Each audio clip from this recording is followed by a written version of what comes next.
their stories. The first leaflet of the 80-20 campaign is hitting doorsteps this summer. And over the next 2 years, there'll be an opportunity for everyone here and at home to play a role, whether that's sharing content on social media or talking to voters and changing minds. I'm confident that if we come together, put that effort in and get our message out, we can win the next general election. In the meantime, I hope you enjoy the hustings. We've got 2 excellent candidates and they're both clearly ready to be Prime Minister. But no matter which candidate you choose, let's remember that the country will be making a choice 2 years from now. A Labour government or a Conservative government. So let's get to work.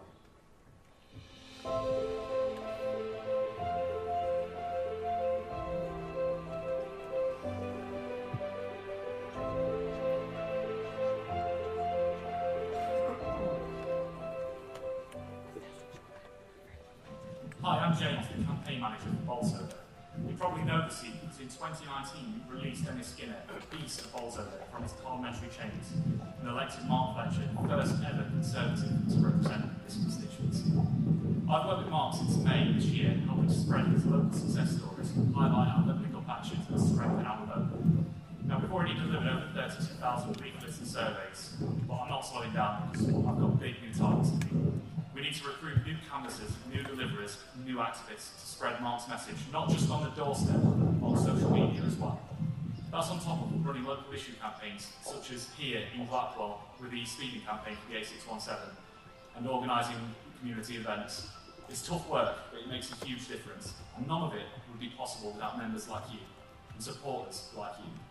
My position is funded entirely through donations, so every member, donor and supporter has the chance to play a massive role. Because although it's my job to grow the team here in Bolsover, campaign managers and successful campaigns rely on people across the country for support, whether that's knocking on doors or chipping in. So I hope that over the next 2 years, 80-20 candidates and MPs like Mark Fletcher can rely on you. Please welcome Chairman of the party in Wales, Lynn Davies.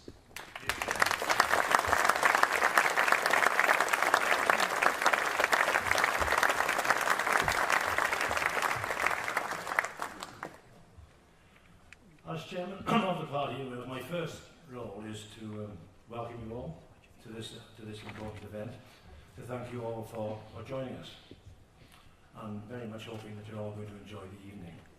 In Rishi and Liz, I know them both very well from my own time in Parliament. We have, as Andrew Stevenson has just told us, the party chairman, 2 really excellent candidates, either of whom will prove to be an excellent Prime Minister when they become Prime Minister on the 5th of September. Now, I'm looking forward to several weeks of informative, intensive, sometimes debate, which on September the 5th will enable us all to come together as a team committed to winning the next general election, because that is really the aim of all of us in this room. And as Andrew said, we need to get to work to make sure that happens. Thank you. My final role is to hand over to the chairman of the party convention, Peter Booth, who's now going to come up to take my place. Thank you.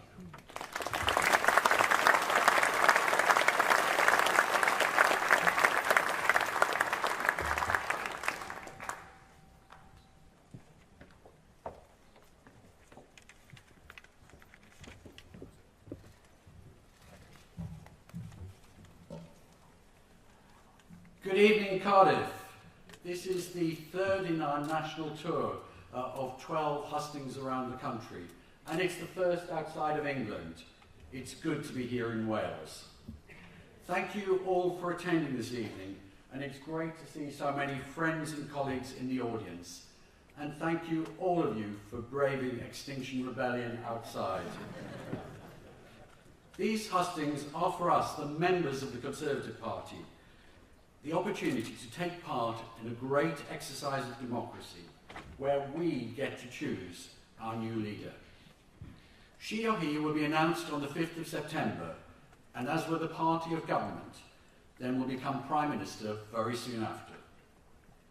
As Ian Dale, who moderated many of these hustings in 2019, said, and I quote, "I found chairing the hustings a surprisingly positive experience. The members really put the two candidates through their paces and asked some very searching questions. So I ask of you all tonight to make your questions searching, to make them succinct, and to ask questions and not to make statements. One question each, please, so that more of the audience get the opportunity to question our candidates." Both of our candidates have expressed a duty and a desire to fulfil our 2019 manifesto. Their differences will be about how to go about achieving that in a very different world from 2019, post-Brexit, post-COVID, in uncertain times internationally, as we've seen today in Taiwan, and where our union as a nation is being challenged, and that has particular relevance to you here in Wales. So I'm sure that you want to test our candidates and seek to establish their strengths and to see who you think is best capable of running our great nation. As we're all Conservatives, I know that you'll be respectful of the two candidates and keep your questions positive. For them, for me, and for our CCHQ team, who have worked so diligently to set up these hustings at short notice, and in midsummer, these hustings run on a tight schedule until our final rally in London on the 31st of August. As you know, our ballot has opened. The ballot papers are in the post. You can cast your vote online or by post.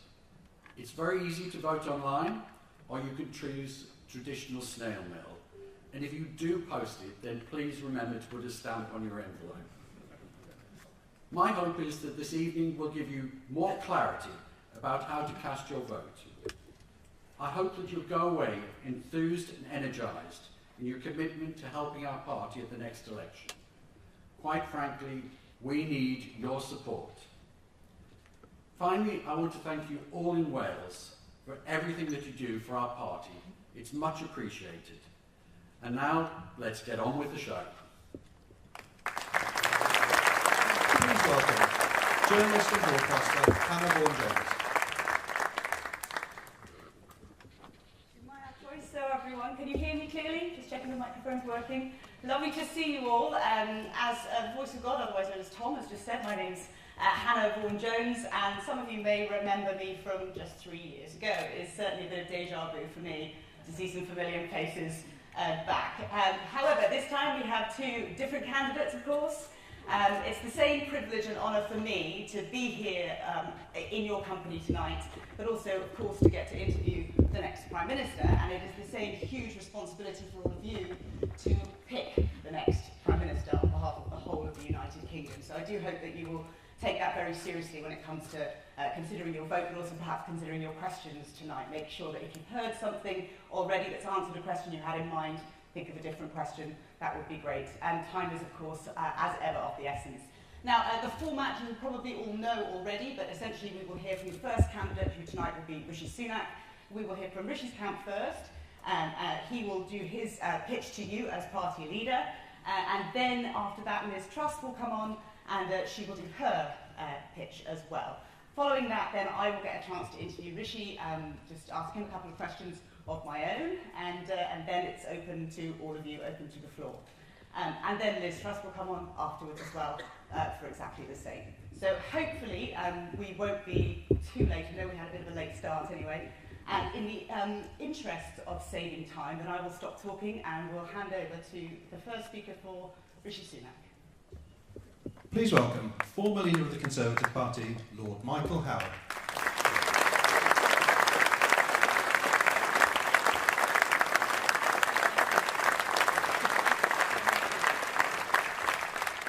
Well, good evening, everyone. Nice white day, we bow. I'm delighted to be back in Wales. I was born in Ross Island, went to school in Llanelli, where I grew up, and it's always great to be back. I go back a long way. I've known every leader of our great party since Harold Macmillan. And our last three Prime Ministers all served in my shadow team when I had the honour of being the leader of our great party. The greatest of all those leaders was Margaret Thatcher. I knew Margaret Thatcher. I had the privilege of serving in Margaret Thatcher's cabinet. And I want to tell you one or two things this evening about Margaret Thatcher. She hated inflation. So does Rishi Sunak. She hated the thought of increased borrowing. So does Rishi Sunak. She would never have countenanced unfunded, irresponsible tax cuts, nor will Rishi Sunak. And Margaret Thatcher always told the truth. She didn't tell people what she thought they wanted to hear, she told them the truth. And so does Rishi Sunak. Now I want you to look forward a bit, to look forward to the next general election. And to ask yourself the question, because in many ways it's the most important question of all, isn't it? Who's going to be best placed to win that election? Who's going to be best placed to beat Keir Starmer, the man who stood side by side with Jeremy Corbyn, who tried to persuade us all 3 years ago to make Jeremy Corbyn our Prime Minister? Who's going to be best placed to beat Keir Starmer? And I ask you to consider this. We will only win that election if, as we approach it in 2 years' time, inflation is under control, borrowing is under control, interest rates are coming down, and our economy is back on the path to recovery. And Rishi Sunak is the only candidate whose policies can deliver that outcome. We face many challenges in our country, but we're not alone. Many other countries in the wider Western world face similar challenges, but we have, alas, a leadership vacuum across the Western world. We have the opportunity of electing a Prime Minister who can provide the leadership we need not only in this country, but across the wider Western world. The people of Wales, especially Welsh Conservatives, are wise. We have good sense. We have good judgment. And that is why I am confident that we will choose to lead us, to inspire us, to take us to a great and glorious future. Our next Prime Minister, Rishi Sunak. Thank you.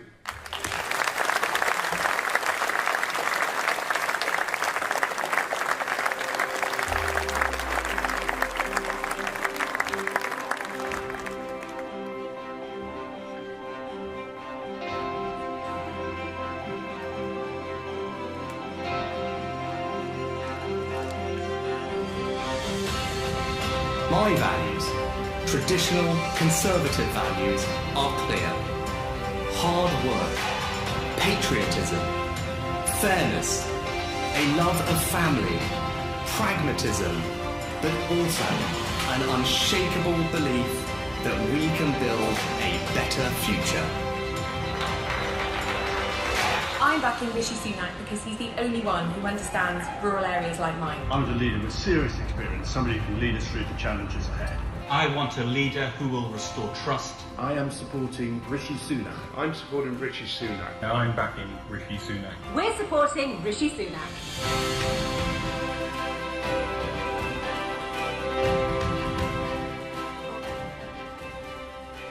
Please welcome Rishi Sunak.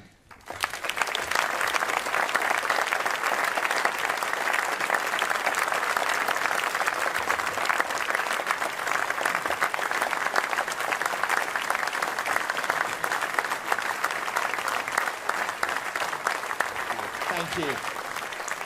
So, noswaith dda, Welsh Conservatives. Yeah.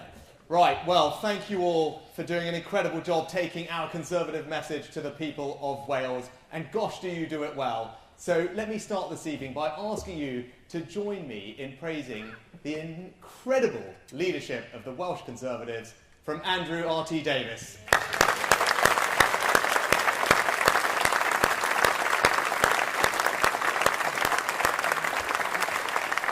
Now, it occurred to me this morning that Andrew R.T. Davies obviously took over from Paul Davies, and that was announced by Glyn Davies, who obviously took over from Byron Davies, which did get me thinking, if I just became Rishi Davies, maybe I'd have the edge here in Wales. But look, I'm standing here in front of you tonight for one very simple reason, and that's because our country, our United Kingdom, did something extraordinary for my family when it welcomed them here as immigrants 60 years ago and allowed them to build a better life. Now, I was raised with a few simple values. Firstly, that family means everything to me, because the bonds of family are far greater than anything any government could ever hope to replicate, and we must never ever forget that. Now, in my family, we prioritised hard work as the best way to forge ahead. My dad was an NHS GP. My mum ran the local chemist in Southampton, and I spent all my time working in her shop and out and about, delivering medicines for elderly patients who couldn't come in. I also did her books, her accounts, her payroll every month, and saw the power of a small business like that to provide jobs and opportunity in our local community. And for my parents, the way that they thought they could build a better future for their 3 children was simple, and it was through education. And I passionately believe that the best way that you can reduce inequality in society, the best way that you can spread opportunity, indeed the best way that you can transform lives, is to ensure that the birthright of every child is a world-class education. Something the Welsh Labour government ought not to forget.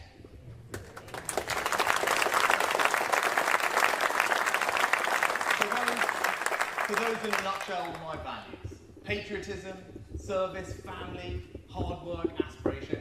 And I'm sure, looking out at all of you, that they are your values too, and that's because they are Conservative values. And mine is an entirely Conservative story, and that's why I want to be your leader and next Prime Minister, to put those Conservative values into action to build a better Britain, just as this country allowed my family to provide me with amazing opportunities.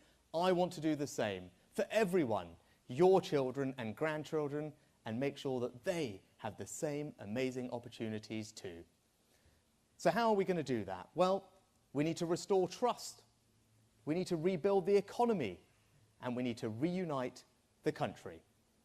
Now, restoring trust starts with honesty.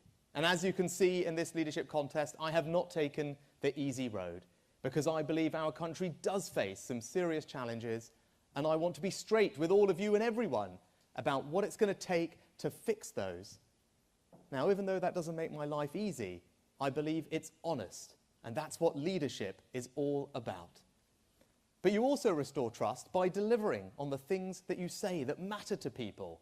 And that's why I've set out a bold plan to properly reform the NHS, so that we can stop talking about how much we put in and focus about the healthcare that we're getting out.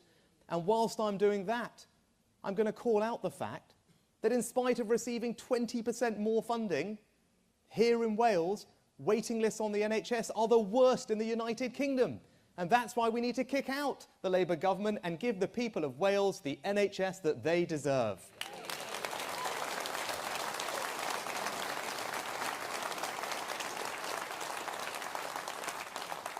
We also need to restore the trust of our rural communities, to back farming, to back food security, ensure that the produce of Welsh farmers is on kitchen tables across the country and beyond.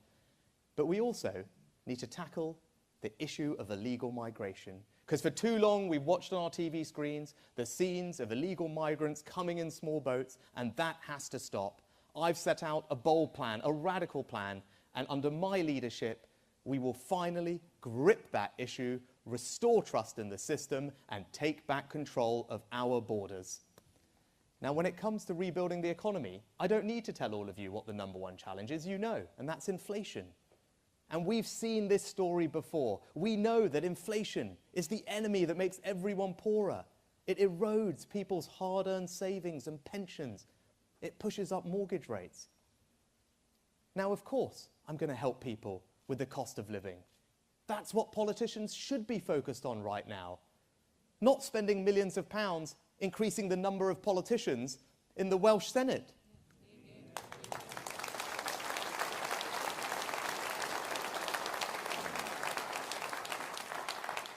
So yes, this autumn I will cut VAT on energy bills to help. But what I'm not going to do is pursue policies that risk making the situation far worse and last far longer, especially if those policies amount to borrowing tens and tens of billions of pounds in unfunded promises, putting it on the country's credit card, and then asking our kids and our grandkids to pick up the tab. Because that's not right, it's not responsible, and it is certainly not conservative. Now, I am going to cut taxes, and I've set out a plan to radically cut the basic rate of income tax by 1/5 over time, because as a Conservative government, I want to make sure that people's hard work is always rewarded and they have more money in their pockets. But we are going to do that responsibly. We're going to do it by being controlled with public spending, and we're going to do it by growing the economy. And this autumn, I'm not going to stick with the failed corporation tax policy of the past. I'm going to do something radical and different and reform business taxation, cutting taxes on investment and innovation so that we can get the jobs and the growth and the productivity that we need. I'm also going to invest in infrastructure, because that's how you grow the economy. And we need to call out this other Labour policy of not building any more roads for what it is, an act of enormous economic self-harm, and the people of Wales deserve better.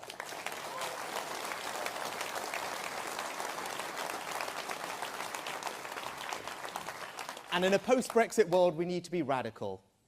As a backbench MP, I came up with the idea of free ports. As a Chancellor, I started to deliver them in England, and as Prime Minister, I want to ensure that we have not just 1, but 2 free ports here in Wales, attracting jobs and investment in the industries of the future, including hydrogen and, of course, nuclear in North Wales.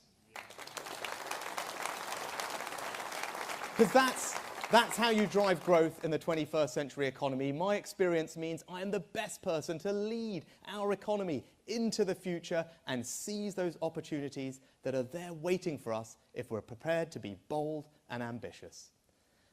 Now, when it comes to reuniting the country, we have to do something that's never been done before. We have to make British political history in 2 years' time by winning a 5th general election victory in a row. Now, although that hasn't been done, I am confident that we can do it, working together. But it's going to mean that we have to appeal to swing voters everywhere. Here in Wales, in Scotland, in the north, in the south, in rural areas, in urban areas, in Brexit-supporting areas, in Remain-supporting areas.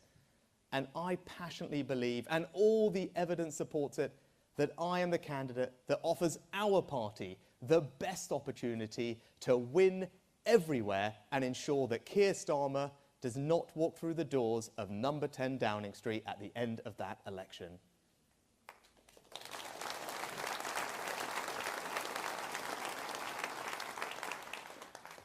And in conclusion, let me just say this. You saw me as Chancellor at the beginning of the pandemic act boldly, radically, ripping up the rule book, acting competently to protect millions of jobs across the country, to save businesses, to ensure that we kept our economy resilient through one of the biggest shocks that we had faced. And I promise you that as Prime Minister, I will apply that same urgency, that same energy, that same grip and radicalism to tackling all of our problems, reforming public services, growing the economy, tackling migration, putting in practice those conservative values of hard work, of aspiration, of hope that we all hold dear to build a better Britain. But more than that, I promise you all this. I will give you my everything, my heart and my soul, everything I've got, to ensure that each and every one of you here tonight can always feel enormously proud of the Conservative government that I will be privileged to lead.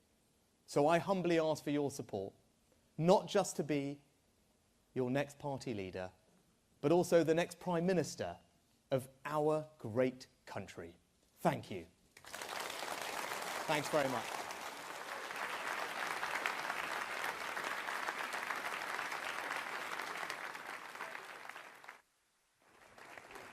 Right, Rishi Sunak, thank you very much indeed. And as I mentioned before, of course, Rishi will be back on to take some questions from me, but also take some questions from you as well. Now, you may have already heard some of these opening speeches, but they are obviously then tailored to you as well. And you heard a lot of mention of Wales and what the pressing issues are in this country at the moment. So hopefully that's a lot of food for thought when it comes to the Q&A and asking your hopefully very brief, but very to the point questions. With that, we are now going to hear from the other contender for the party leadership and for Prime Minister, of course. Let's hear from Liz Truss's camp. Please welcome MP for Clwyd South, David Jones.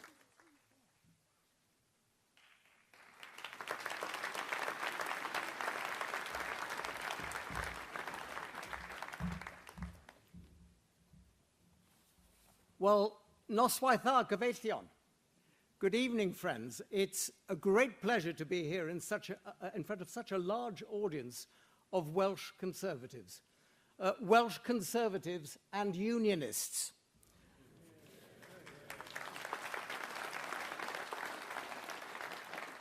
And tonight we're here to play our part in the important selection process for the next leader of the Conservative Party and the next Prime Minister of our country, the United Kingdom, of which Wales is such an important part. And it's my great pleasure this evening to be here to introduce the person I believe to be the best qualified to lead our country, to lead our party, the excellent Liz Truss. Because I believe that Liz is a person with a strong record of delivery in government and a clear vision for the future of our country. She, above all others, has seized the opportunities that Brexit presents.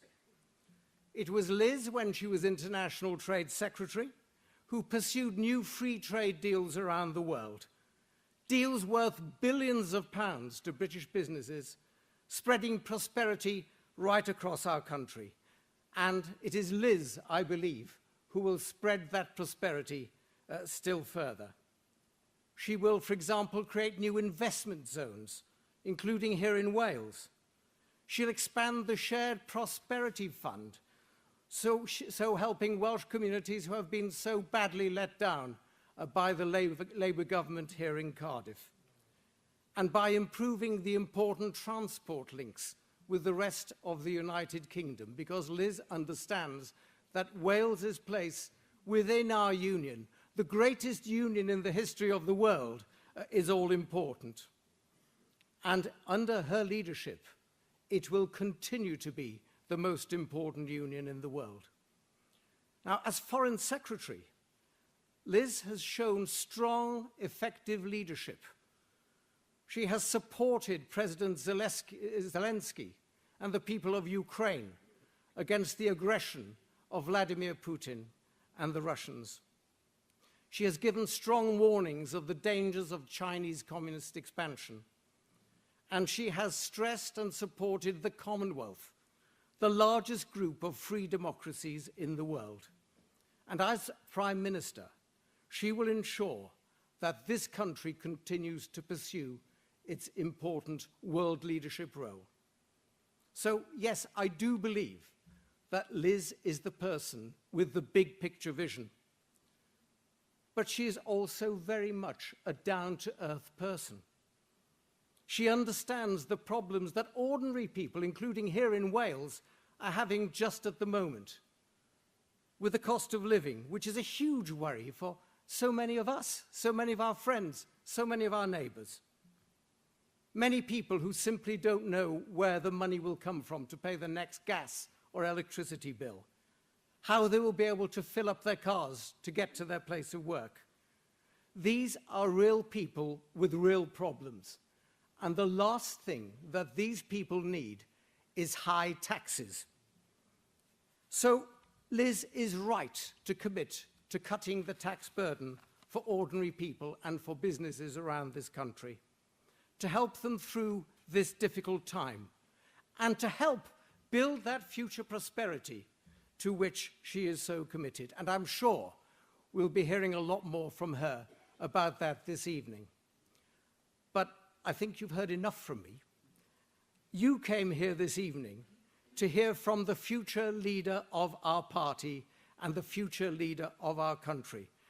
So cyfeillion, rhowch croeso nawr I arweinydd nesaf y Blaid Geidwadol.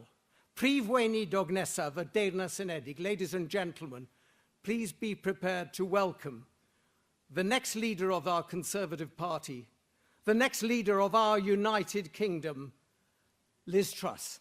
Thank you. The United Kingdom is a great country, and I know that a united Conservative Party can unleash the potential of all the people who make our country so great. To win the next election, we need to deliver, deliver, and deliver for the British people. I know that our country's best days lie ahead. I'm the candidate with a clear vision for the future who can drive change and get things done. As Trade Secretary, I negotiated deals with allies like Australia and Japan, creating opportunities around the world for British business. And as Prime Minister, I will continue to deliver on the opportunities of Brexit. I will lead a government committed to core Conservative principles: low taxes, a firm grip on spending, driving growth in the economy, and giving people the opportunity to achieve anything they want to achieve, regardless of their background. I will work day and night to lead a party and a government that puts more money in your pocket and secures a better life for you and your family. I've consistently delivered when I have said I would. And I love our country. I want the best for us all, and I'm the person to deliver that. Please welcome Liz Truss.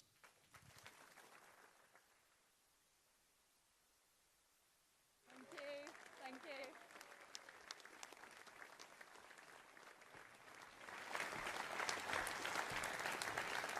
Hello friends, it's fantastic to be here in Wales this evening. Now, I was brought up in Paisley in Scotland and in Leeds in Yorkshire, so I consider myself to be a child of the Union. But I've learnt many things here in Wales. I've learnt in particular how to shear a sheep at the Royal Welsh Show. And what I've also done as a cabinet minister is fought for the interests of Wales. As Trade Secretary, I got the tariffs removed on the Airbus wings produced in Broughton, helping secure jobs for the future in the UK's largest manufacturing factory. And after 25 years of British lamb being banned in the United States, I got the lamb ban lifted. And my friends, I, in September last year, raised the issue specifically in the White House with President Joe Biden. And straight after raising the issue, the ban got lifted. And that is what I am prepared to do on behalf of our country, because I care about every part of the United Kingdom. I want people to have opportunities. I want people to be successful. And I believe we can be an aspiration nation. Whichever background you're from, whichever parts of our great nation you're from, you should have the opportunity to succeed. But the reality is we face difficult times at the moment. We've got the economic crisis following COVID. We've got the appalling war being prosecuted by Vladimir Putin in Ukraine. Now is not the time for business as usual. We need to do things differently. We need to be bold. And that is what I would do. I'd have a plan to get the growth rate in our economy up. First of all, by getting rid of all the EU laws still in our statute books by the end of 2023. Rules on procurement, rules on investment, because I want to unleash enterprise and opportunity. I'd reverse the national insurance rise that was put in earlier this year, because I thought it was wrong to put on taxes on ordinary people when we didn't have to. I'd also have a temporary moratorium on the green energy levy to cut people's fuel bills from day one. I'd also keep corporation tax low so we can attract investment into our economy, and we know how important investment is into Wales, in the pharmaceutical industry, in the aerospace industry, right across the Welsh economy. Because I think having the same corporation tax rate as France and being 10 points ahead of Ireland is not going to help us grow the economy. But we need to do more. We need to help level up our country. And you know that there are parts of Wales where it's very difficult to get a mobile phone signal. It's very difficult to get broadband. It's difficult to get on a train that goes anywhere very fast. And in particular, North Wales has been left behind. And what I want to do is change the Treasury funding formula. So we don't put all the investment in areas that already have it. We put the investment into places that have been left behind and need that help and need that economic growth. I'd also set up low-tax investment zones to attract investment into this area. I'd back our farmers, and I'm delighted to have the support of the NFU President, Myrick Raymond, and we worked very well together when you were NFU President and I was DEFRA Secretary. And I want to see our fields full of crops and livestock. I don't want to see them full of solar panels and other paraphernalia. We have a food security issue in Britain, and we need to make sure our farmers are farming, not filling in forms and doing red tape. And as well as boosting our economy, we need to stand up to Vladimir Putin in his appalling war in Ukraine. I'm proud that we were the first country to send weapons to Ukraine in Europe. I'm proud that we have put tougher sanctions on Russia than any other country in the world. But we need to do more. The fact is the Western world was caught napping whilst Vladimir Putin was advancing. That's why we need to increase our defense spending to 3% by the end of the decade. And of course, I don't need to tell this audience that that will have huge benefits for the defence industry here in Wales. We also need to stop the small boats and the illegal immigration in the English Channel. I worked with Priti Patel on the Rwanda policy. I want to extend that to more countries. And I will make sure in the British Bill of Rights we are legislating so we can't be overruled by the ECHR.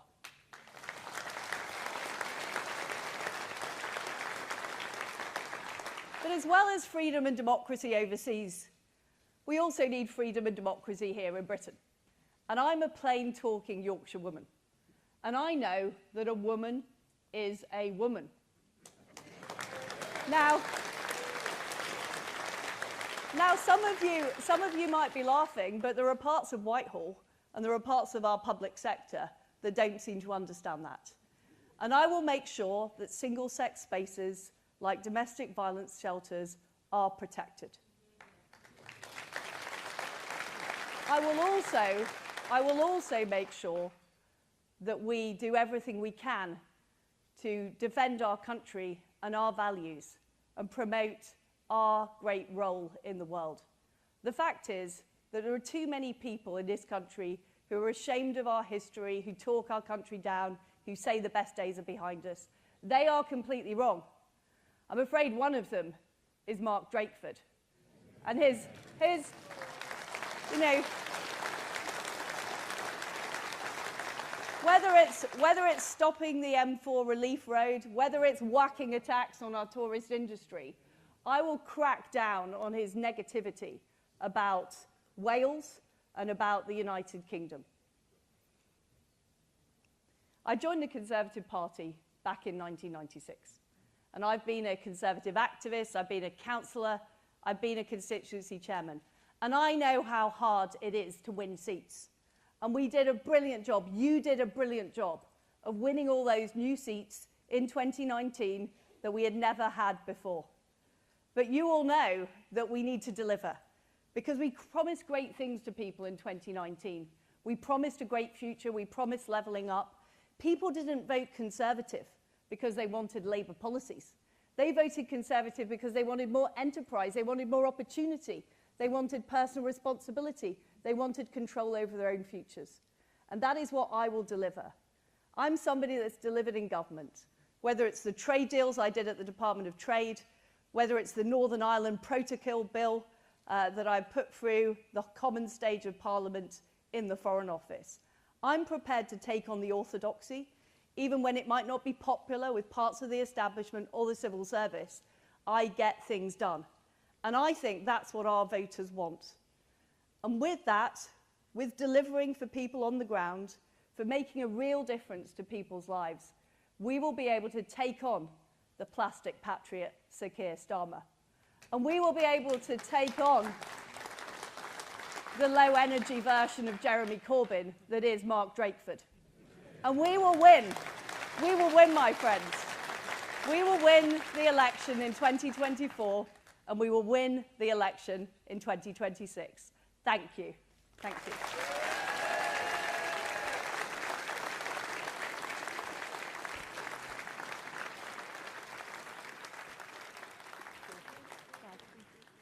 Okay, it's my turn.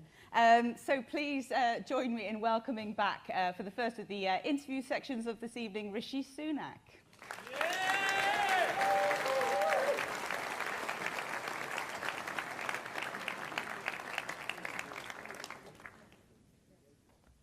Hiya, Rishi. Hi, Hannah. Good to see you. You too. Right. Tax. Let's go straight into it, shall we? Sure. It's been a bit of a confused picture. You went from no tax cuts to some tax cuts, but not for some time.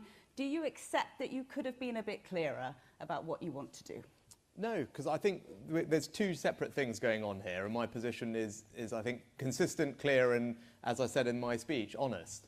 Now, I think the response to dealing with inflation right now is for us to be careful. I don't think launching on a spree of unfunded promises costing tens and tens of billions of pounds is the sensible thing to do. I think it risks making the situation worse, risking it lasting far longer. But also, it just means, as I said, all we're doing when we do that is putting lots of borrowing on the country's credit card. We're asking our kids and our grandkids to pick up the tab. So I don't think that's right. I don't think that's fair. What I do want to do on tax is the following. Over time, I want to make sure that we deliver a lower tax economy.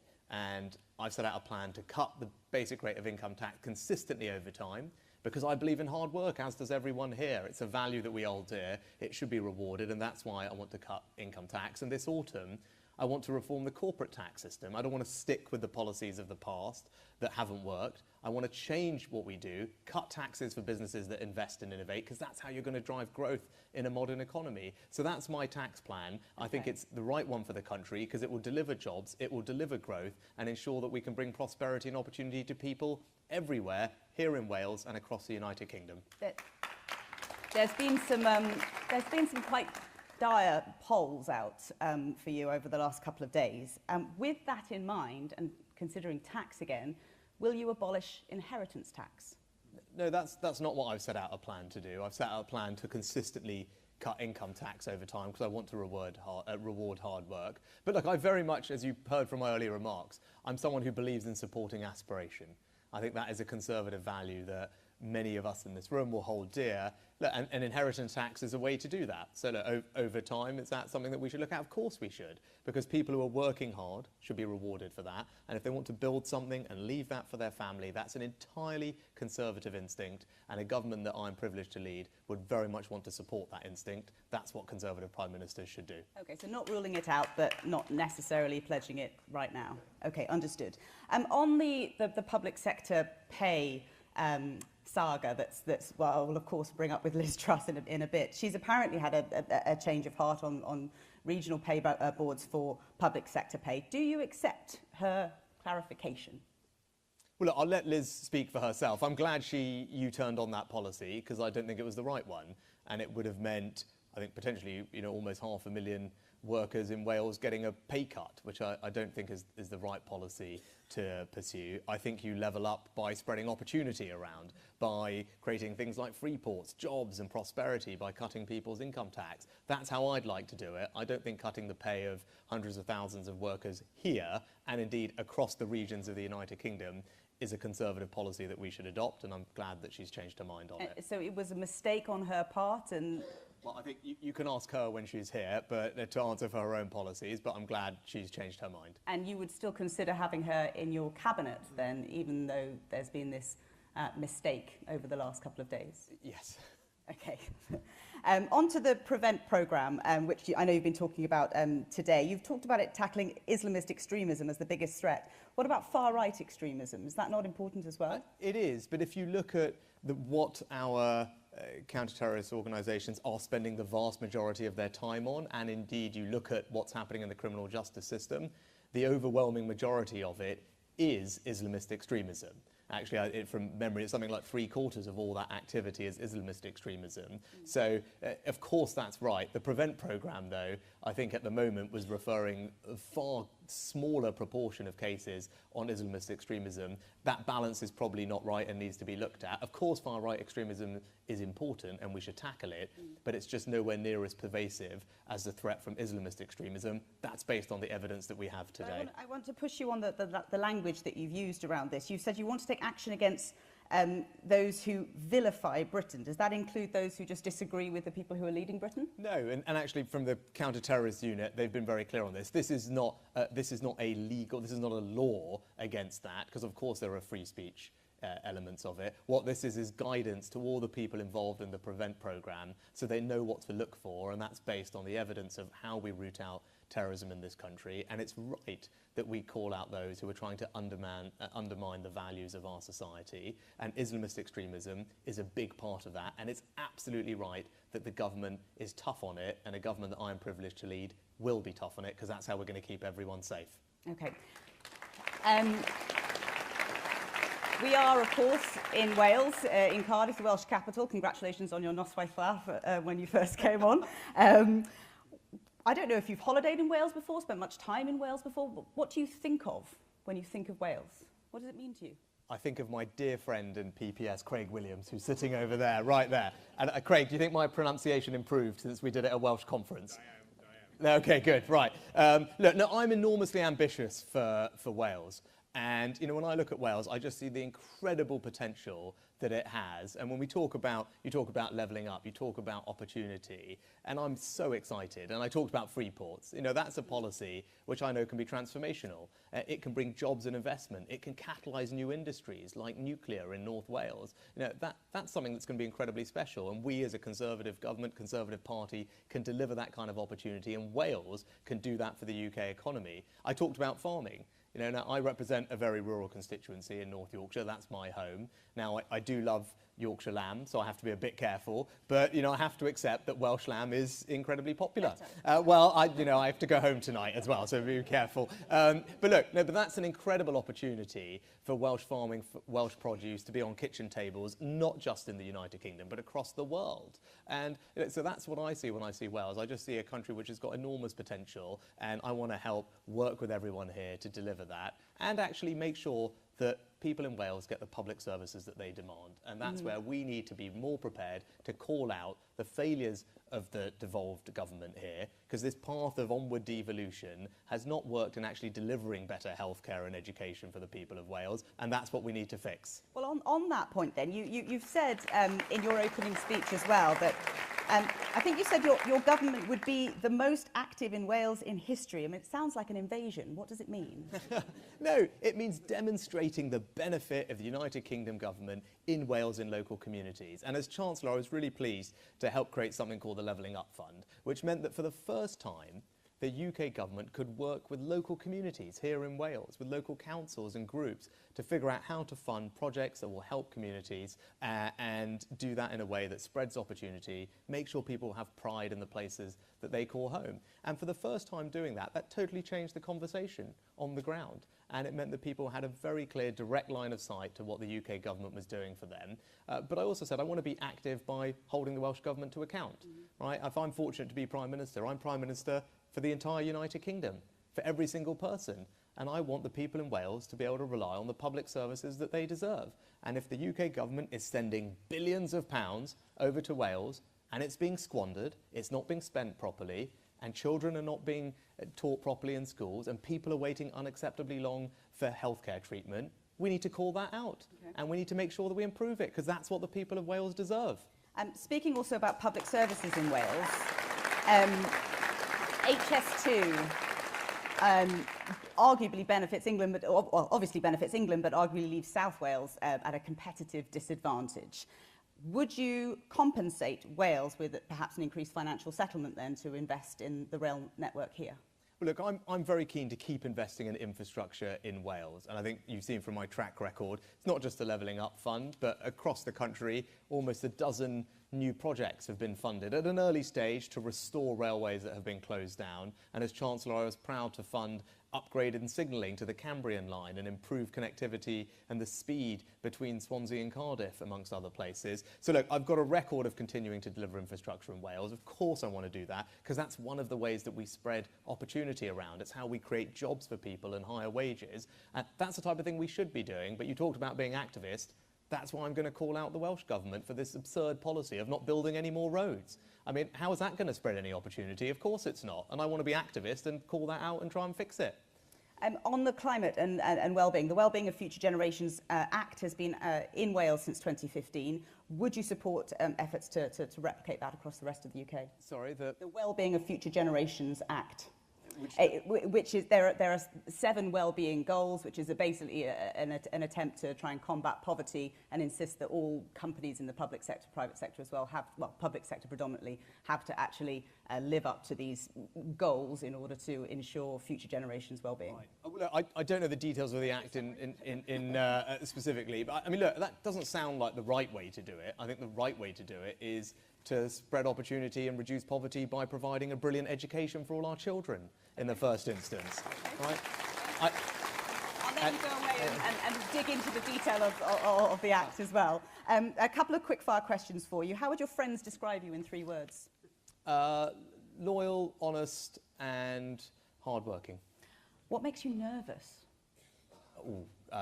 Well, I was going to say, yes. So probably interviews? No, interviews I do plenty of. Probably my wife and my 2 kids. And Boris Johnson may not have been trusted, but he was certainly liked, still is. Why should people like you? Why should people like me? Well, look, people can make their own judgments on me based on my actions over the past couple of years, right? And, you know, I'm wanting to be everyone here's Prime Minister, leader of the party, to run this country. And right now our country faces some challenges, everyone knows that. And we need to make sure that the person we select is someone who's up to that job. And as Chancellor, everyone saw me act in very difficult circumstances to protect probably many people here, many businesses, the economy and people of Wales, as well as the United Kingdom, and got through a very difficult time. And I want to do that across all aspects of government, whether it's fixing the NHS, tackling the small boats and illegal migration, reforming public services, growing the economy, embracing all the exciting opportunities that we've got ahead of us, building a society that's built on values of hard work and aspiration and hope.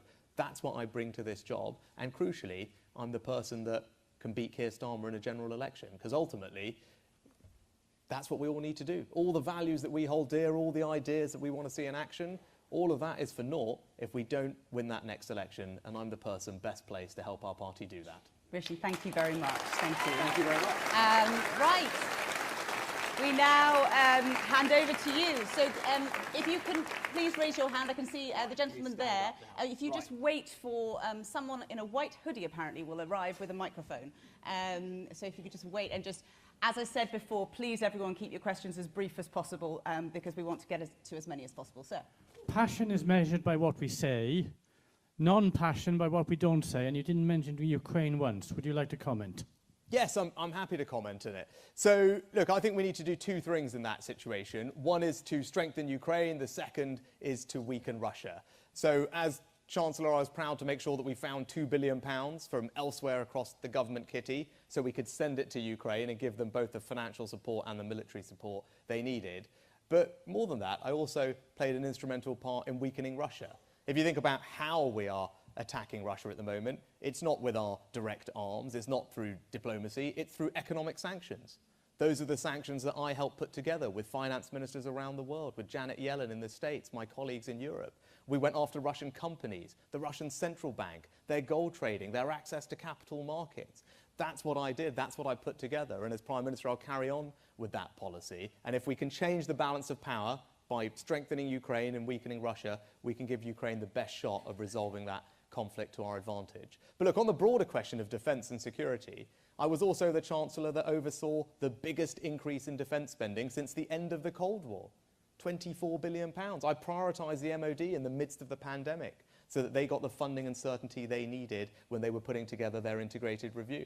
And I'm not going to stand here, as I know others would, and tell you, well, I'm going to spend this % on defence, because I don't believe in arbitrary targets when it comes to something as important as our security. I take a threat-based approach to that question, so what I can commit to you is the following. I will invest whatever it takes to keep all of you and everyone else in our country safe, because that is the first duty of a Prime Minister, and it's certainly the first duty of a Conservative Prime Minister. Thank you. If we can have this gentleman here and then the lady behind afterwards. You can probably just shout it out, sir. Yeah, sorry. Thank you. And then it will be the lady behind dressed afterwards. Hannah, I've got actually a challenge for you. Could you ask this same question of Liz Truss, please? Oh, okay. Okay, because I'm not going to get the opportunity. Thank you.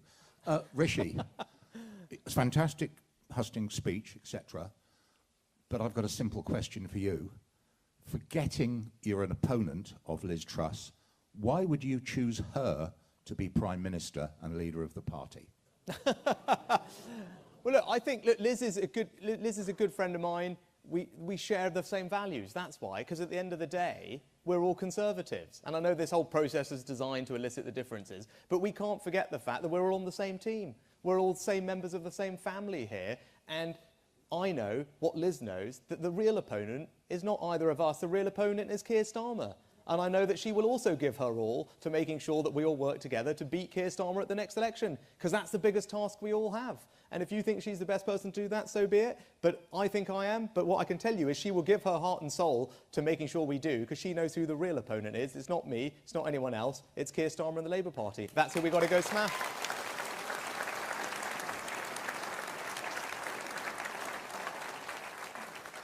Rishi, what are your proposals for cutting the size of the Cabinet Office, which currently stands at 10,020, and for ensuring that civil servants return to their desks? Yes. So, as one of the things that one of the last few things I did as Chancellor was start a process with the PM of asking all the departments of government to come back with a plan to cut the number of civil servants by a significant amount, to reduce the civil service back to levels that we saw years ago. Because a coalition government actually deserves enormous credit for being quite tough on this and driving out efficiencies. And a few years ago, 4 or 5 years ago, we slightly took our foot off the gas and the numbers have creeped up.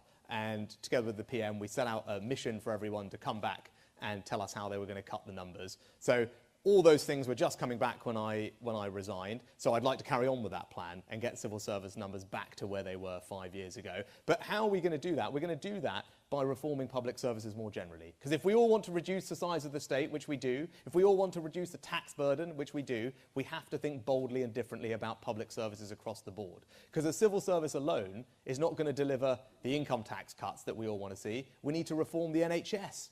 if we're going to do that, because it's the NHS that's swallowing up more pounds of everyone's here, and if we don't grip it and reform it, we will never be able to get the tax burden down, and that's why I want to be bold and radical on that, which is why I set out a plan to tackle this issue of missed appointments, because for too long, millions and millions of hospital and GP appointments go missed, and that's a waste, and it's not wrong, and people are abusing the system.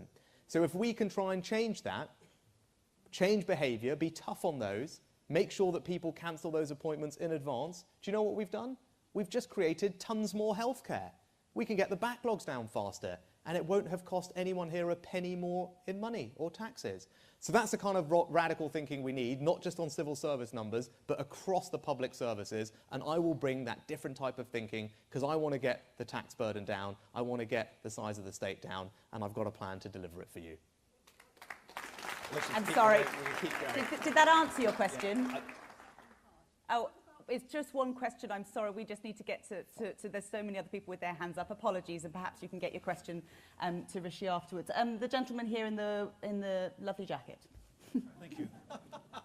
I don't know. Can you hear me all right? Yes, we can. I'm delighted you've got. You say you have a strategy to tackle the small boats coming across the channel, which is getting completely out of hand.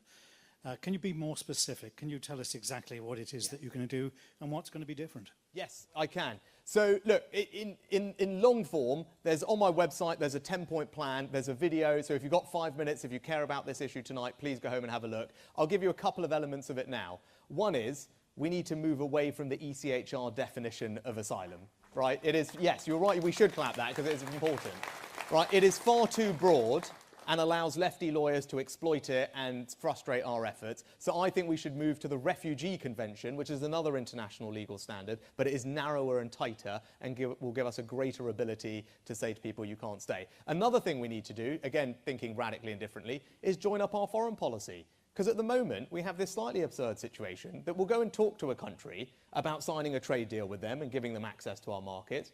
We'll even go further and say, actually, here's some aid from our aid budget to help you. And whilst we're doing all of that, we slightly neglect to say, oh, hang on, can you take back your failed asylum seekers?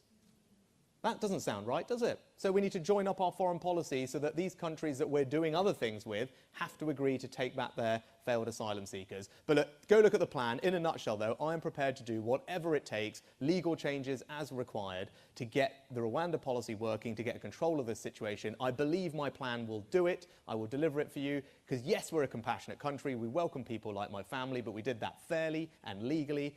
And it's right that everyone does it that way. We must have control of our borders, and that's what I'm going to deliver. I'm working my way around the room, and I'd like to come to the lady here, second row back, with the dark hair. If you mind, yes, yeah, if you mind standing up, please. Thank you. So we can tackle inflation by constraining demand or increasing supply. So what would you do to increase supply of renewable energy so we can bring down cost of energy? Will you be bold enough to scrap the embargo of wind, onshore wind in England? So yes, in a nutshell, we've already said that we are open to do that, where we can do it with local communities, right? Now that has proven difficult, but I think actually with the different economic incentives, it might be possible that we can get that to work.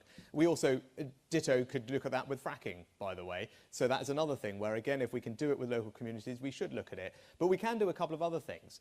I talked about the free ports that I want to bring to Wales. The first one that we set up in Teesside.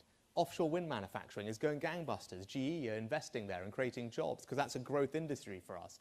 If we can crack small modular reactors, North Wales is a place where you could do that alongside the big plants. That's how we'll increase homegrown supply of energy. But we can also do something else in the short term. We can make sure that we insulate homes better, because there's a lot of government money and it's not well spent at the moment. And if we can help people with their loft insulation, their cavity wall insulation, temperature controls, relatively simple things that don't take very long, that don't cost a fortune, we can actually save people 300 quid off their energy bills and improve our energy security by reducing demand. But I'll do one other thing on the supply side while you're asking. Yes, we need to increase the supply of energy, but there's another area of our economy where we're tight, and that's the labour market. And right now, it is unacceptable that there are more people claiming unemployment benefit than there are job vacancies in the economy, right? That can't be right. There are more now than there were before COVID.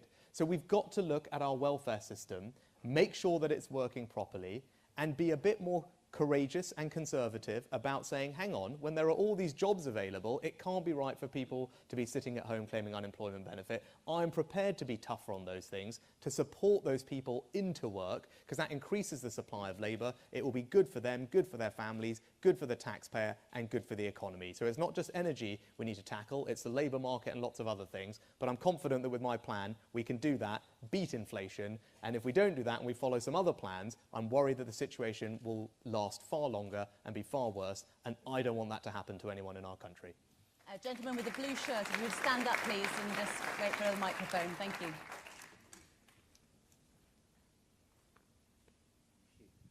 Hi, Rishi. Hi. Welsh Conservatives have been in opposition in the Senedd for nearly 25 years.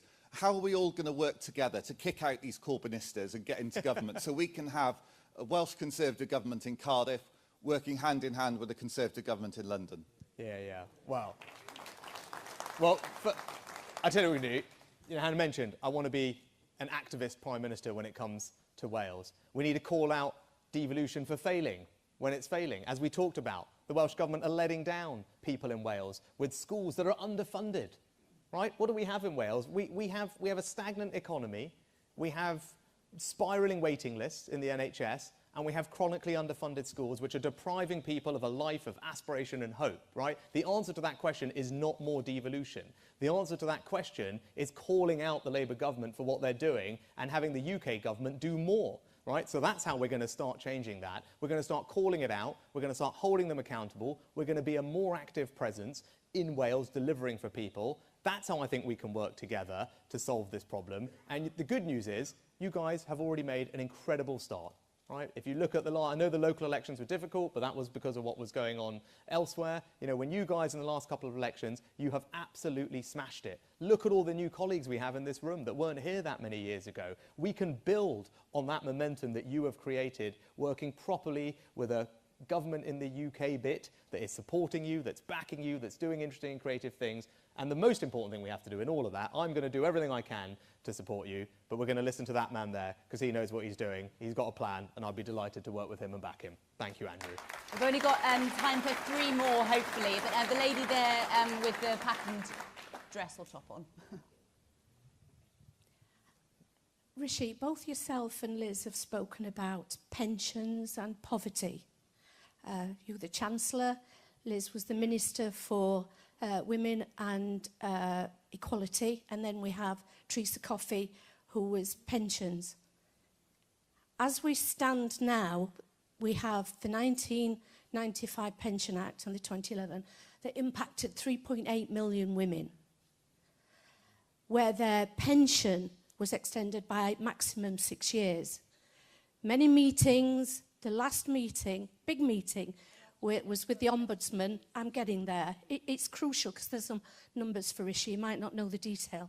The Ombudsman, last July the 20th, determined that the Department of Pensions had actually given maladministration on several counts. If you're aware of that, we've lost a year now of any action being taken for these 3.8 million women, of which 220,000 have already died. So if you become PM, will you put that on your list of to-do to fix this major, long-standing issue for the women? Thank you. Right. Madam, are you talking about the WASPI situation? Right. Fine.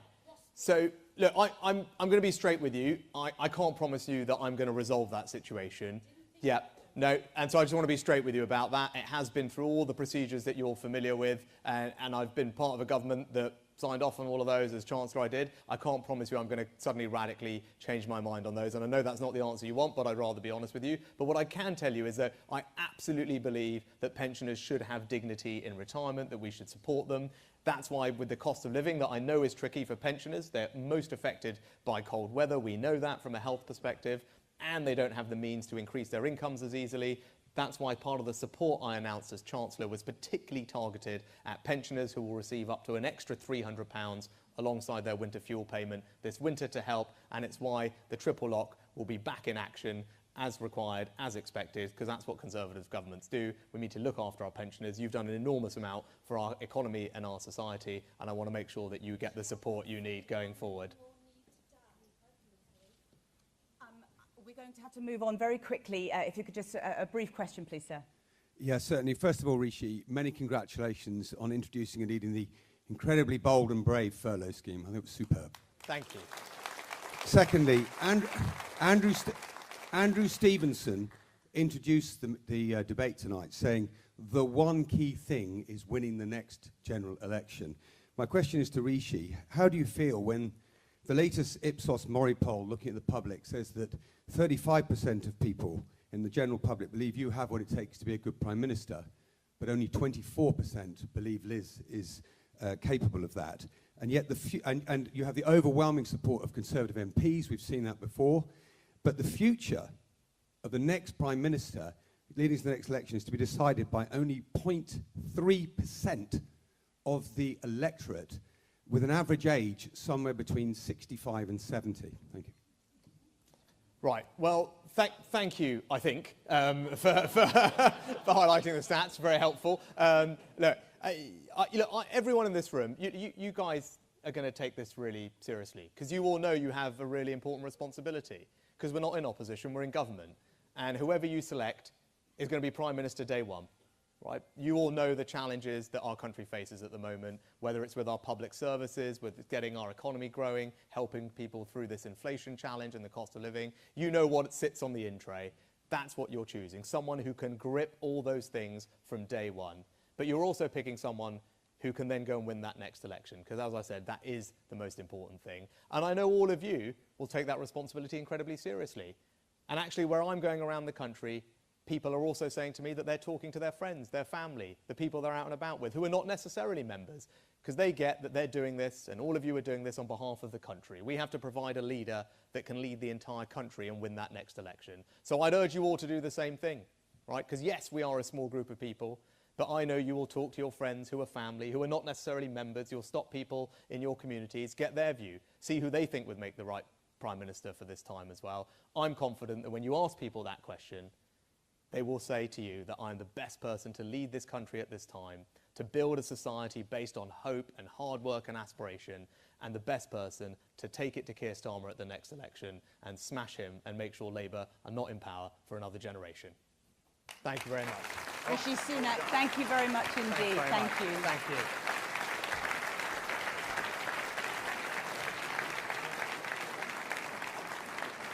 Now, while we await the second contender, obviously Liz Truss, I just want to remind you all, thank you all so much for those really thoughtful questions. And I know that some of these questions are hugely emotional and important. I'm sure that the Conservative team around here will be able to take note of your questions and get them to the candidates as well, and get them to the teams if you want to have a more thorough answer, shall we say. We're just so restricted with time, but thank you so much. Now, let's get to the second contender to be leader of the Conservative Party and the next Prime Minister. Please, everyone, join me in welcoming Liz Truss.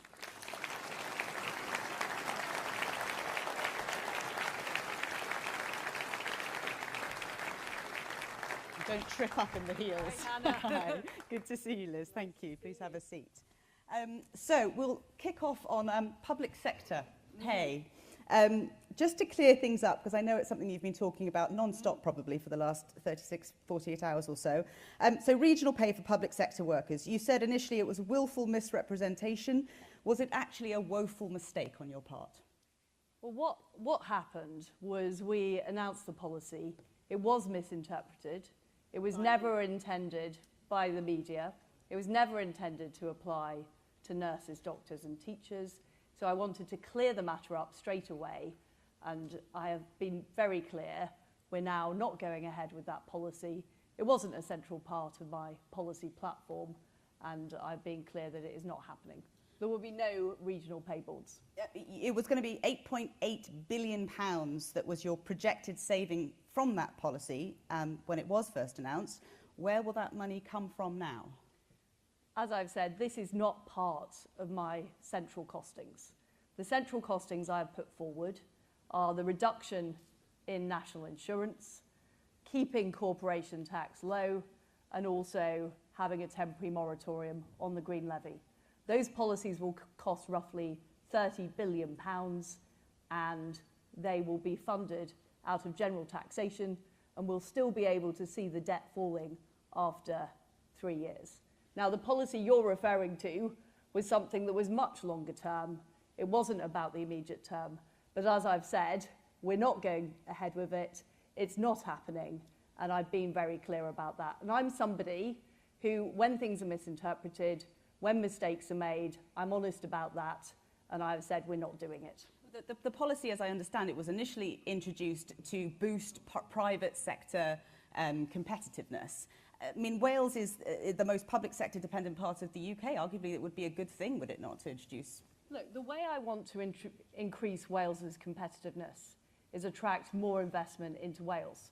That's why I believe in keeping corporation tax low. That's why I'd set up low tax investment zones. And that's why I've been focused, when I've been at the Trade Department, on cutting tariffs on Welsh goods, getting more products into international markets, and boosting opportunity in that way. You've said many times through the course of this campaign so far that you want to cut taxes to promote growth without fueling any inflation. We could get an announcement from the Bank of England tomorrow about borrowing rates going up. So does that change your perspective or change your policy plans? We need to look at what's caused inflation. Inflation has been caused by a huge supply side shock after COVID and the appalling war that Vladimir Putin has perpetrated in Ukraine. And the tax measures that I'm putting in, i.e. reducing national insurance, keeping corporation tax low, will actually help increase supply in the economy. So they won't fuel inflation. Quite the opposite. They'll make sure more goods and services are available. The best way of dealing with inflation is monetary policy. And what I've said is I want to change the Bank of England's mandate to make sure in the future it matches some of the most effective central banks in the world at controlling inflation.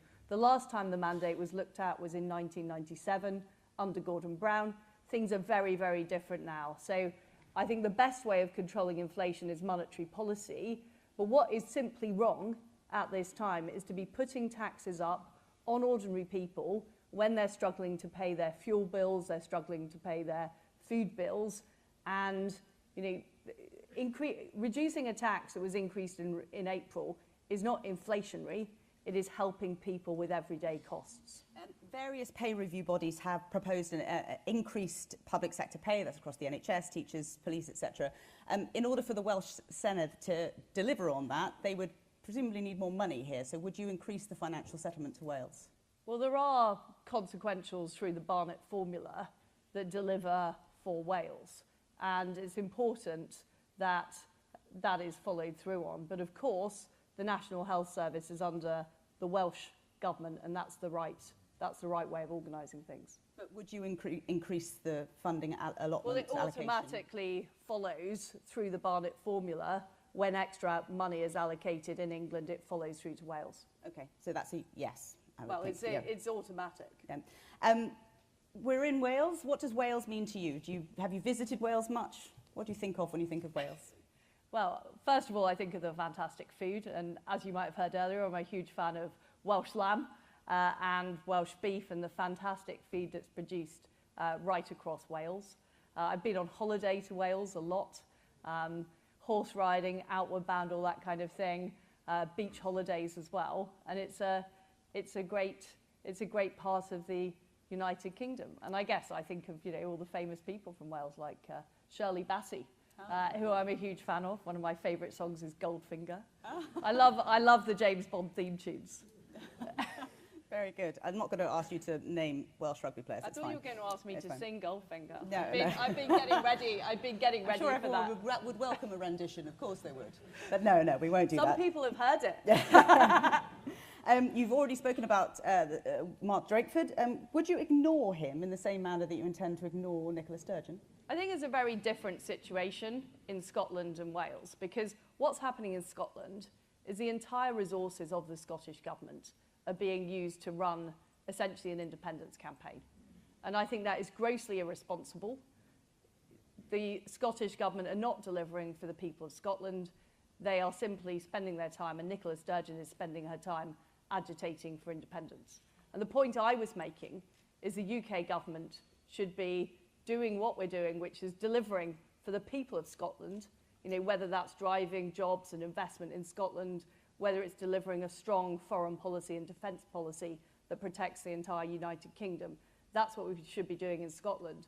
I think the issue in Wales is different. You know, the problem we've got in Wales, and I mentioned Mark Drakeford earlier, is that, you know, the opportunities that are being brought forward by the UK government are not being taken up, like the M4 Relief Road, which would actually generate new jobs and growth here in Wales. Or,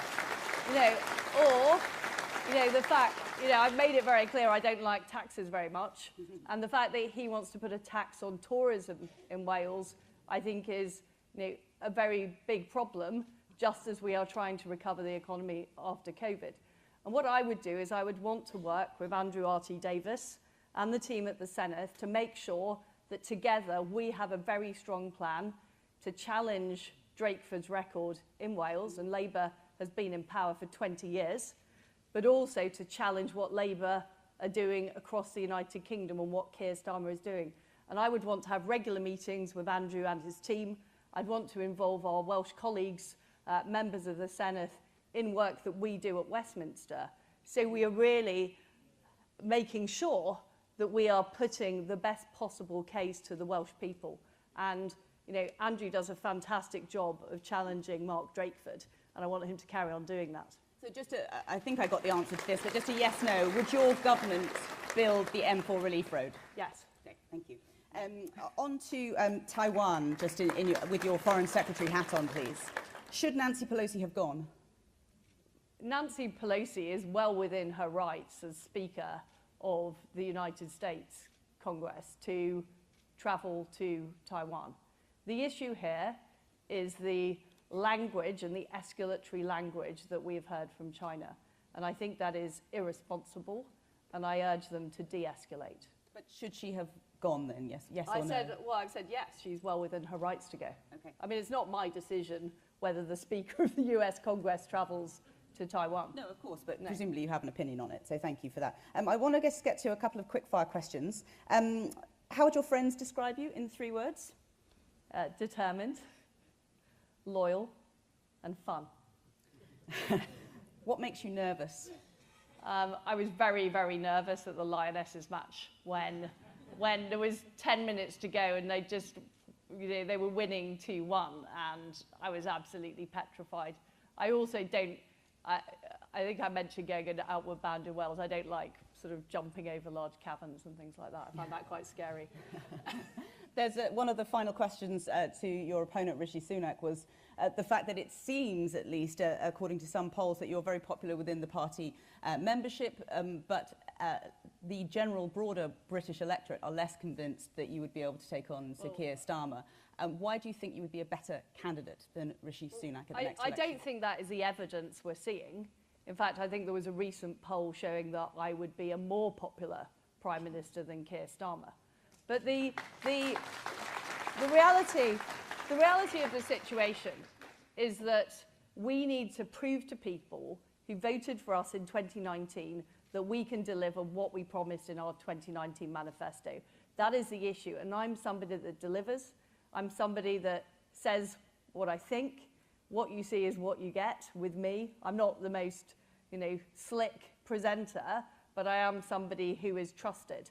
And I think that is important, and that's what we will be judged on at the next election. You've described yourself as the change candidate and the hope candidate. You've also changed your mind quite a lot on policy over the years. Lib Dem to Tory, Remain to Leave, decades-old tax policy to tax cuts. Are you flaky? I'm somebody who, I wasn't born a Conservative. I was born into a left-wing household. My mother used to take me on CND marches in the 1980s. I grew up, I got interested in politics. I joined the Liberal Democrats because I thought they believed in freedom. I found out that they didn't really. And I joined the Conservative Party when I was 21. And I've been a Conservative activist ever since. And, on the subject of the Remain vote. Yes, I was unsure at the time. I was pretty much on the fence. I've always said that if we weren't part of the European Union, I wouldn't want to join it, but I was concerned about some of the disruption. The fact is that disruption didn't happen.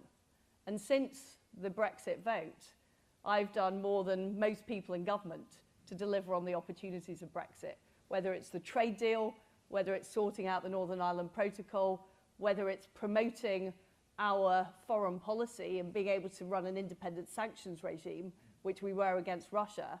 And I'm absolutely determined now to get those EU rules off our statute books and to really open up Britain. And just finally, I want to say on this point, I think as somebody who is from not a Conservative background, who, you know, I've got friends in other parties, my family, lots of them don't support the Conservatives, but I know how to convince people and how to bring people on board. So I think being a convert is actually an asset, because what do we have to do at the election? We have to convert people. We can't just talk to ourselves. We actually have to go there and win in the country.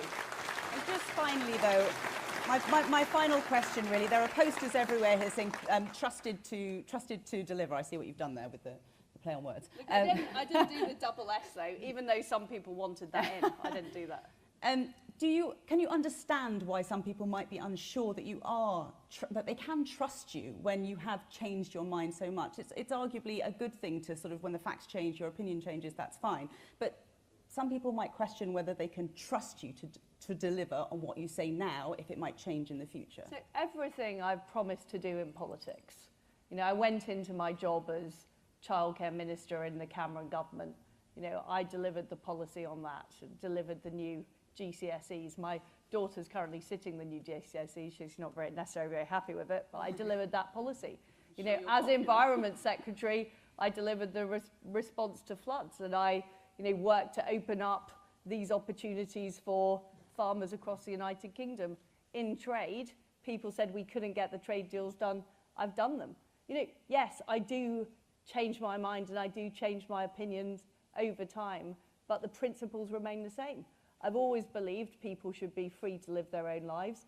I've always believed that people and their families are best placed to make decisions, not big governments.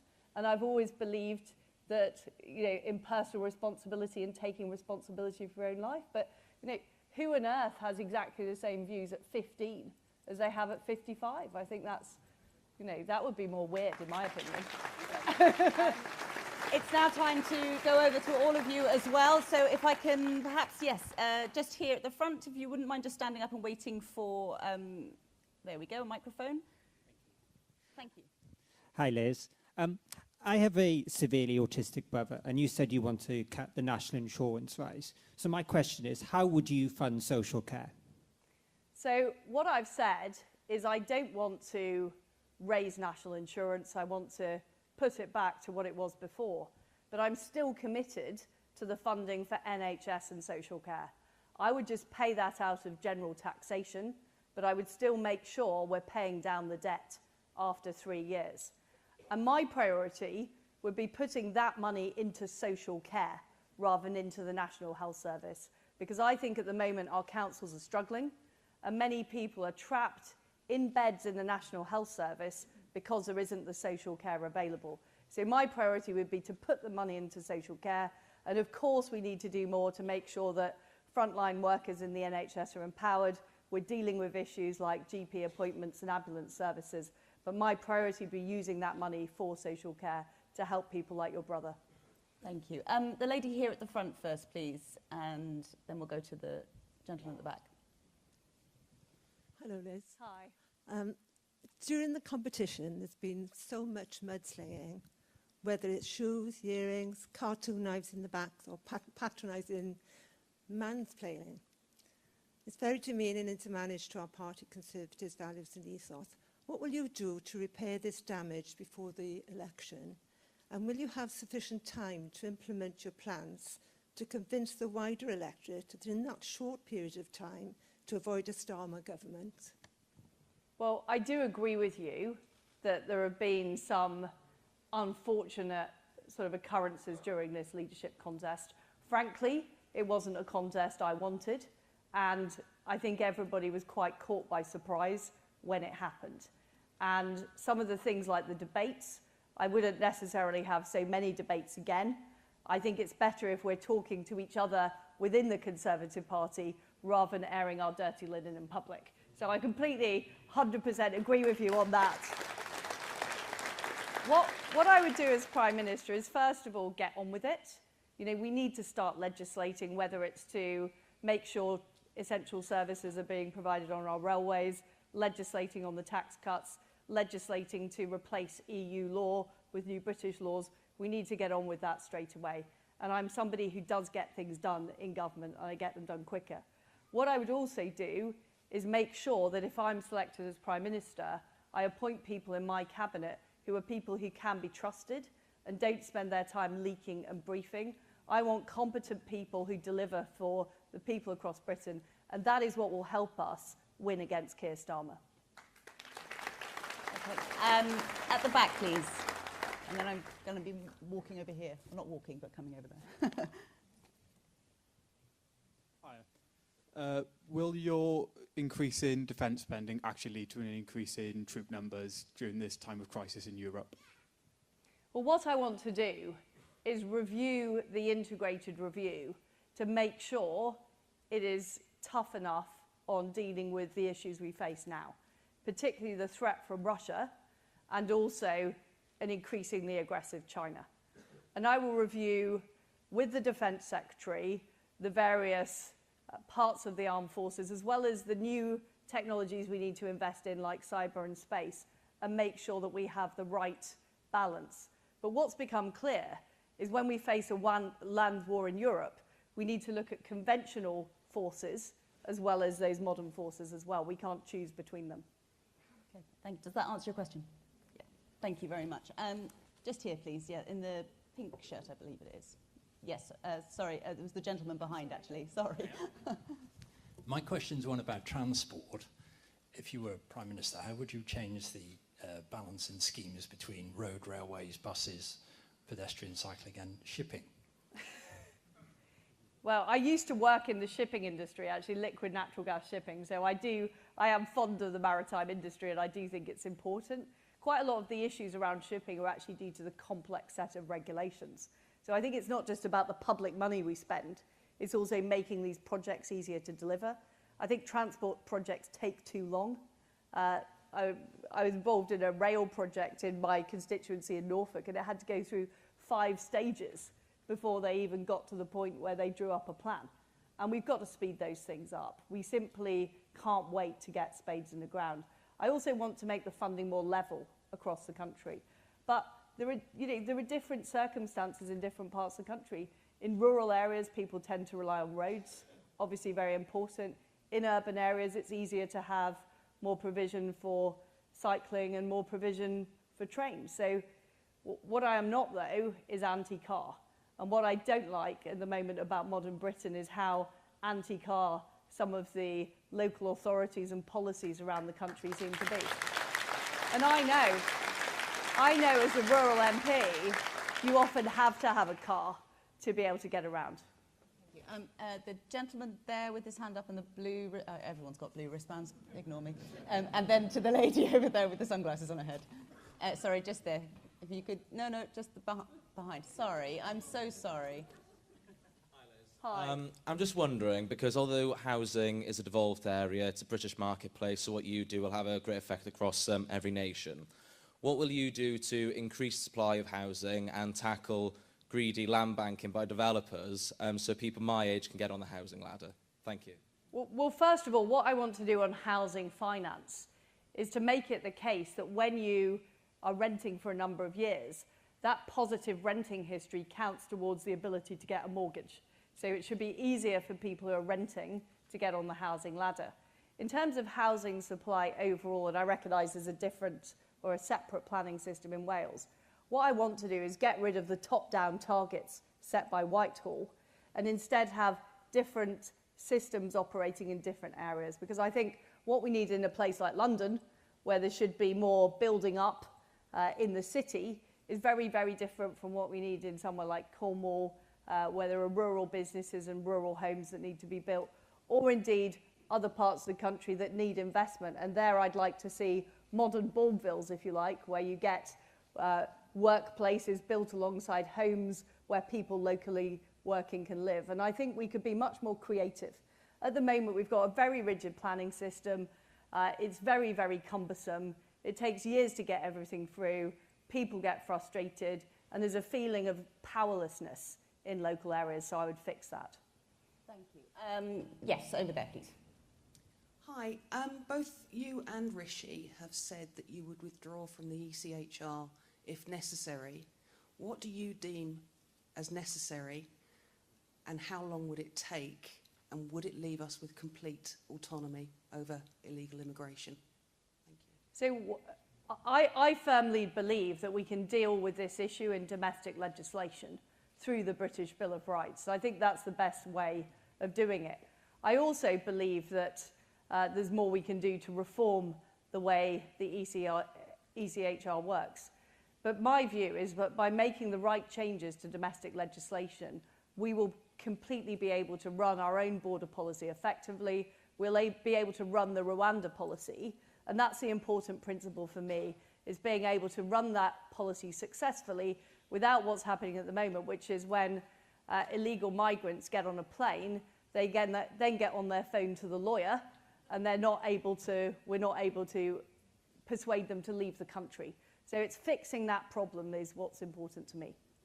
There's a gentleman there in a dark grey blazer who's had his hand up for about 20 minutes, so I don't want it to fall off.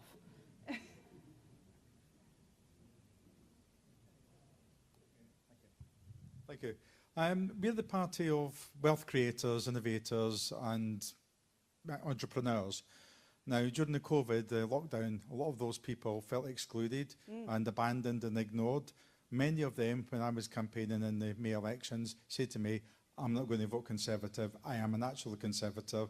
How do we win their votes back? Well, we need to win those people's votes back. And I don't think that we've done enough to support small businesses. I think in many cases they're over-regulated and it's difficult to get on and get things done as a small business. It's also true for farmers. It's also true for the self-employed. And there is an issue with Treasury orthodoxy that wants everybody to be employed and has gradually made it harder and harder to be self-employed in the tax system. I would want to review that, along with a general look at the tax system. I'm concerned, for example, about business rates and how they affect small businesses as well, so that we get a simpler tax system that's fairer. But the fundamental principle for me is that we have to be on the side of people who set up and run businesses, people who are self-employed, people who go out to work every day. That is who we as Conservatives should be on the side of. And every single time that any piece of so-called proposed regulation passes my desk, I always ask the question, what would the implication be for a business of this? You know, because many small businesses don't have massive tax departments and HR departments and legal departments to do with all this. They end up filling out the paperwork themselves. So we have to be absolutely rigorous in removing that regulation and not allowing new stuff to emerge. Gentleman here, if you wouldn't mind just standing up so that people can see you for a second. We just need to get a microphone to you. Thank you. Hi. I'd love to be able to ask you to sing, but I won't. Yeah, quite a few crises coming down the road at the new PM. One we haven't talked about is the climate crisis. Rishi talked about fracking. Could you tell us a bit more about the green credentials you'd bring to the party and how you'd win those green votes? Thank you. Well, I was an environmentalist before it was fashionable. I was campaigning in the 1990s to protect the ozone layer. And if you remember at the time, it was Margaret Thatcher who led the charge on that, signing the Montreal Protocol. And we cannot let green issues be owned by the left, because they are fundamentally, well, they're known as watermelons, aren't they? Green on the outside, socialist on the inside, anti-enterprise, pro, just more and more regulation, tying business down. So what I want to do is hit the net zero target, but have a temporary moratorium on the green levy, reduce the costs for businesses and consumers of energy, use more gas in the short term. We need to do more to exploit the North Sea reserves as well as fracking in areas that support it. but at the same time, do more to leverage private sector investment into transforming our economy. Because there are huge opportunities. It is good to invest in renewable energy and nuclear energy, but we need to do it in a way which is about unleashing private enterprise, not trying to regulate it out of existence. Thank you. The lady in the striped top, just in front of the pillar there, please. You've got your hand up. Sorry, just there. You. Thank you. Hi. I was wondering, what are your opinions on building the Severn barrage to increase our electricity supply, considering it could be 10% of our current demand? But also, as you were talking about nuclear, is there an argument to nationalise the nuclear industry to actually get it to grow properly? Because we're going to need it when demand could increase 3 to 4 times in the future. I think the plain reality of nuclear is that the government does have to underwrite it at some level. And I'm willing to do that because I think it's a vital part of our energy security. I'm strongly supportive of going ahead with Wilver in Anglesey. And on the issue of the barrage, I know that project was looked at before, but was looked at in times when energy prices were much lower and we weren't facing the energy security crisis we are now. So I'd certainly look at that project again as Prime Minister to see if it stacks up and see what we can do to make it happen, because we need a wide variety of energy sources. I talked about gas as a transition fuel. I think nuclear is important. I think renewables are important as well. So we have to do all of it. And frankly, we're making up for lost time. We should have been investing in nuclear years ago, and we now have to get on with it very soon.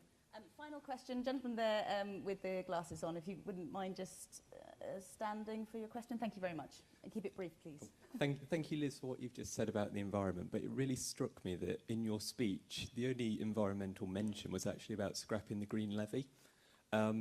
Now, if you're as committed to net zero as you say you are, why is it that you're pledging to scrap this? You know, money that is really essential to decarbonise our home, to help keep us warm in the winter, without describing exactly what you'd put in place to replace it. Just please reassure environmentalists like me that you're not just promising net zero as a target, but that you will be the person that can actually deliver it and not take us backwards. Well, I do support net zero, but what I think is completely wrong is that we have put this money, this tax, on people's fuel bills when fuel bills are so high. We know that fuel bills are going up. We also know, that the cost of this, which is £4 billion, is affordable within our current budget envelope. So I think our priority at the moment should of course be reaching net zero, but I want to do it in a way that unleashes private sector investment, not in a way that punishes ordinary people who really are struggling at the moment to pay those fuel bills. Okay, thank you very much, Liz Truss. Thank you. Lovely Thank to see you very you. much. Thank you. Thank you. Round of applause, please, for Liz Truss. I'm very, very sorry to the gentleman here. I didn't get your question in. I apologise. It seemed a bit unfair to leave tonight with a kind of like, why would you vote for Rishi? But thank you all very, very much indeed for your participation. I know that there are still vacancies for online registration. If you still need to make up your mind and need to hear more from the candidates for future hustings as well, I think there's about a dozen more to go or something like that. So plenty of opportunity to still hear from them, if you can bear it, that is. Thank you so much for your company this evening. Diolch yn fawr, noswaith dda, and nos da, everyone. Thanks.